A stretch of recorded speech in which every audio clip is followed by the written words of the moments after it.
సంక్రాంతి పండుగ తర్వాత తెలంగాణలో పురపోరుకు తెరలేవనుంది. పంచాయతీ ఎన్నికల ఫలితాలు ఇచ్చిన ఉత్సాహంతో మున్సిపల్ ఎన్నికలకు కాంగ్రెస్ ప్రభుత్వం సన్నద్దమైంది.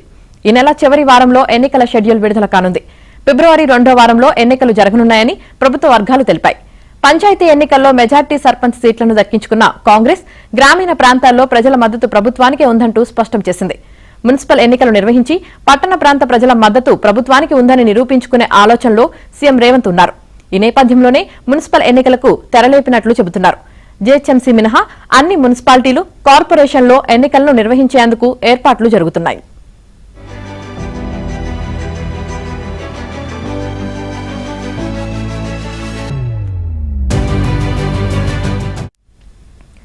మున్సిపల్ ఎన్నికల్లో ప్రచారం కలిసొచ్చే విధంగా సీఎం రేవంత్ రెడ్డి ఫిబ్రవరి 3 నుంచి ఉమ్మడి జిల్లాల వారీగా పర్యటనలు పెట్టుకున్నారు. ఒక్కో ఉమ్మడి జిల్లాలో ఒక్కో అభివృద్ది కార్యక్రమంలో పాల్గొని సమీప గ్రామంలో ఏర్పాటు చేసిన సభల ద్వారా ప్రజలకు సందేశాన్ని ఇవ్వనున్నట్లు చెబుతున్నారు. ఫిబ్రవరి 3న జడ్చర్ల నియోజకవర్గంలో international institute of information technology శంకుస్థాపన కార్యక్రమంలో పాల్గొంటారు. ఆ ఇన్స్టిట్యూట్ ఏ మున్సిపాలిటీ పరిధిలోకి రాదు. కానీ శంకుస్థాపన సందర్భంగా ఏర్పాటు చేసిన సభ నుంచి ఉమ్మడి జిల్లాలోని అన్ని మున్సిపాలిటీలకు సంబంధించి సందేశం ఇవ్వనున్నారు. ఇలా ఉమ్మడి జిల్లాల వారీగా పలు అభివృద్ది కార్యక్రమాల్లో పాల్గొని సభల ద్వారా సందేశం ఇవ్వనున్నట్లు చెబుతున్నారు.